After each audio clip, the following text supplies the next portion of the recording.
In this video, we're removing a door latch. Stay tuned.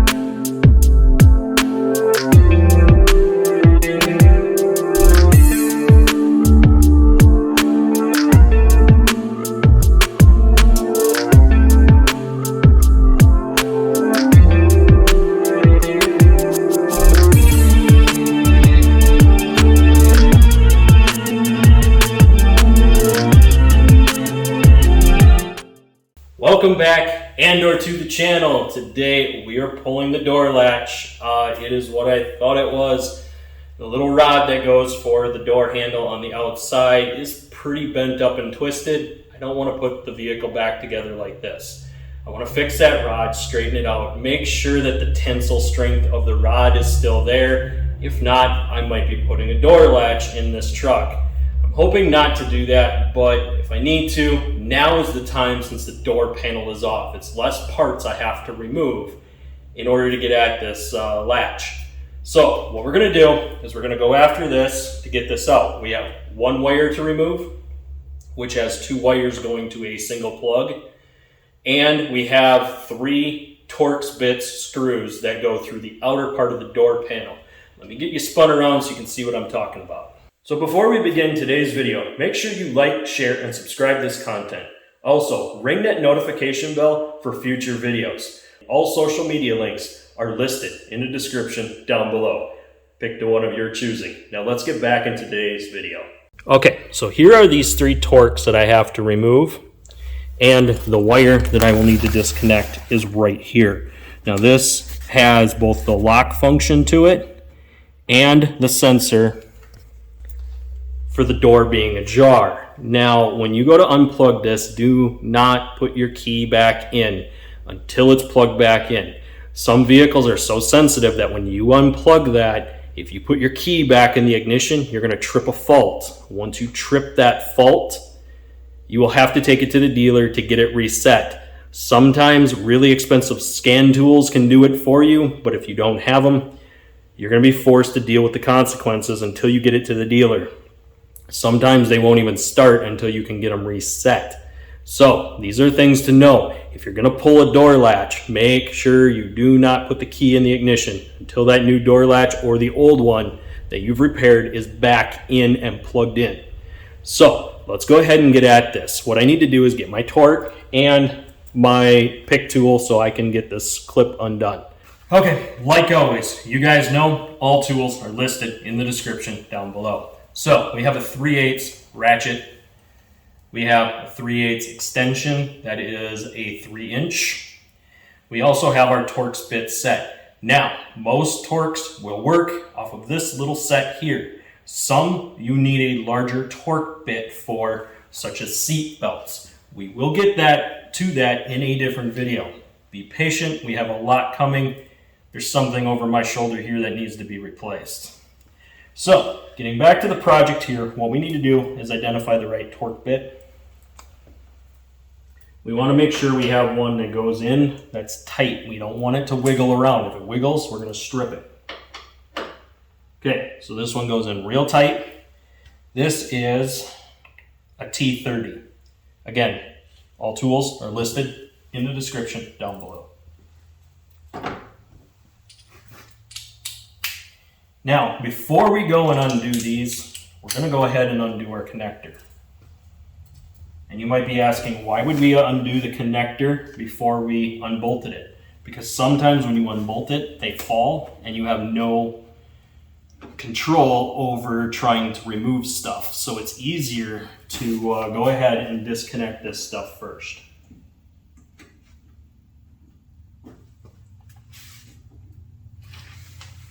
Now, if it fights me, I have another way of moving this clip.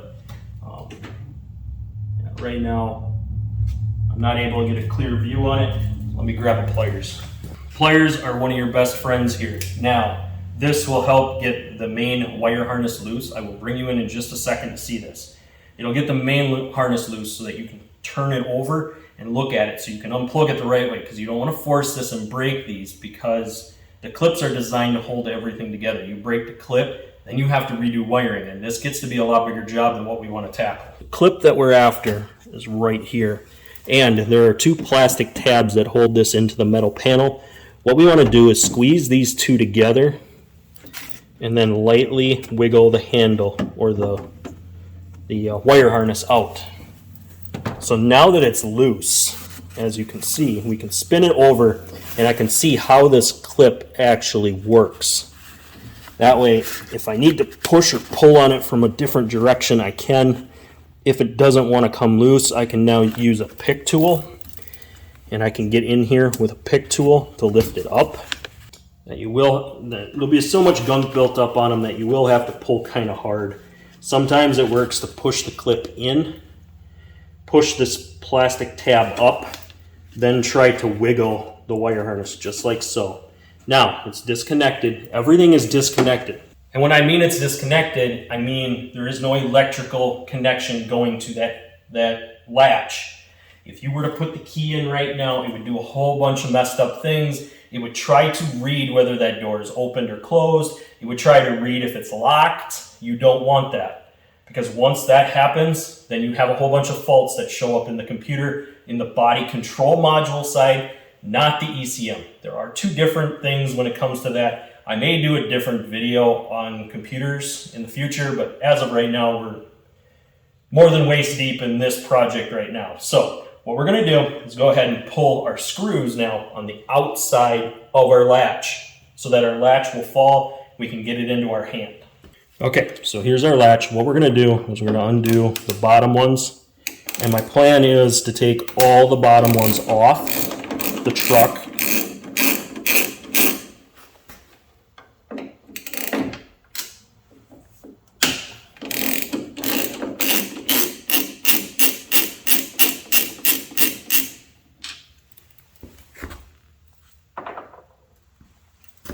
And then it leaves just this one top one.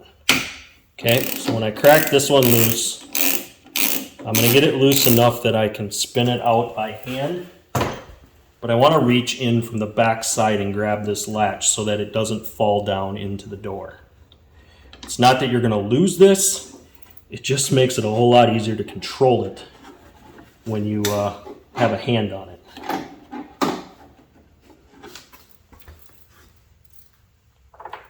Now these handles are usually in there or latches are usually in there kind of tight, so you have to be careful. That had a little bit of glue on it too. So now that it's popped loose, now we have to decide what else we may have to remove in order to get at this. And it looks like we're going to have to fight with the window track. That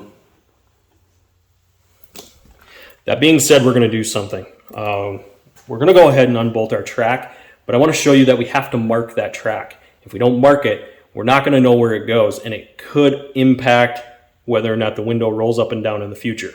So let me grab a marker. Okay, with a simple magic marker, what we're going to do is mark where these bolts are. Now, they're not seen, so we don't have to worry about the mark. And if they are seen, we can remove it with rubbing alcohol. So I'm not concerned on the inside of the door jamb and the one that sits behind the door panel. We're never going to see it.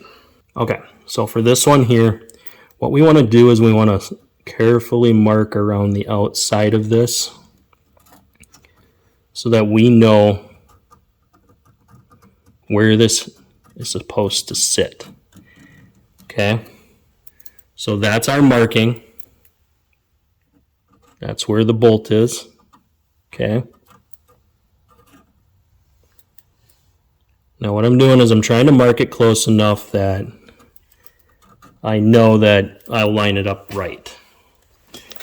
Out here, I'm going to do a little different marking because I don't want a lot to remove when it comes time to put this back into place. So what I'm going to do is mark it here and right there. I'm going to do the same on the other side. I'm going to do a top and bottom.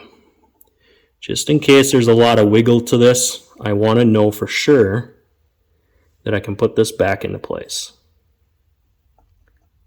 Okay, so now there's 4 dots, 1 on each corner, and what this does is allows me to center this bolt within those dots. The washer won't matter.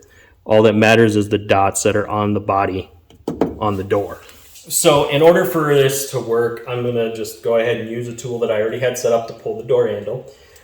This is a 10mm on a 1/4 drive with a 6-inch extension 1/4 drive and obviously a 1/4 drive ratchet. The only reason I'm going this way rather than just grabbing the 10mm that I would need for the 3/8 is I already have it set up. And I'm not going to over torque with this. You don't need to put down a ton of pressure with this, just a little bit goes a long ways. Now what we're doing by taking this track loose is it's going to give us room to push the track out, pull it back so that we can grab that door handle.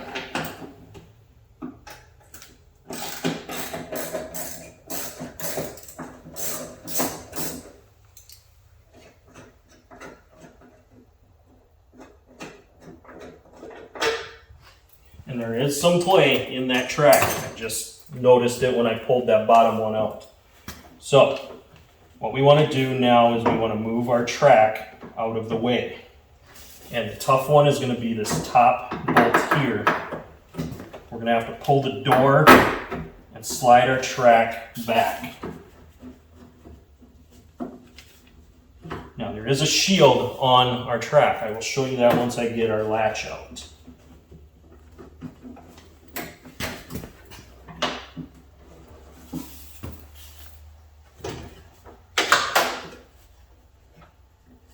Make sure that your wires do not get caught around the track because that bracket does get in the way of pretty much everything.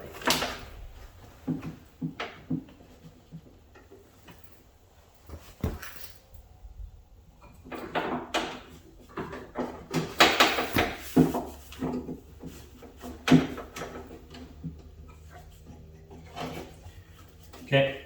One more that I forgot to take care of, there is one more latch that goes across to this door handle. We have to remove that rod in order for the latch to fall down. Because right now the latch is coming across the top of the bracket for the track. So we have to undo that bracket so the latch can come down. I will show you all this once I get this handle out and in my hand. Okay, so I wanted to explain a few things. A lot of stuff has happened in just a few minutes. This track will sit down in the door, and I actually had to twist the track towards me so I could slide it up and out of the way. That gave me room to a few more clips that I had to remove. I'm going to go ahead and pull that screw, then I'm going to bring these clips out and explain each one and where they go. Okay, everybody, here's our latch. Now, I'm going to do a close-up shot of this latch. I'm going to explain each rod, each clip, where they go and what they do. This here is our wire harness. This is what we unplugged. This was that plastic clip that we pressed in to move it so that we could unplug this. Okay, the one that we pulled because we were having issues was this rod here. This one here is really bent and twisted up. I'm hoping to straighten this out and that there'll be enough strength in this rod for it to not be so twisted up. I'm also hoping that it will allow for a smoother door operation because right now it feels like it kind of binds or it's kind of hard to open. So we're going to fix that. This one here is to our lock on our door handle. So this one here we do for the lock. This one here, this little orange one right here, is for our inside door handle. That's the one that we open to get in out of the vehicle when we're on the inside. The other one is down here. This is for this one right here. This is your, whether you're open or lock or your manual lock, if you want to call it that. So those are your 4 that you have to remove. You have to be careful while removing them. Don't pull or pry on these rods because that's how you get this one that's all bent up real bad. Now I have to try to figure out a way to straighten this while it's in this bracket. And we're going to go ahead and probably clean this up a bit once we start fixing that. But that's going to be for a different video. I'd like to say thank you for watching. Please hit that like button. Smash that subscribe button. Check out any of the socials listed in the description down below. And I'll see you on the next one.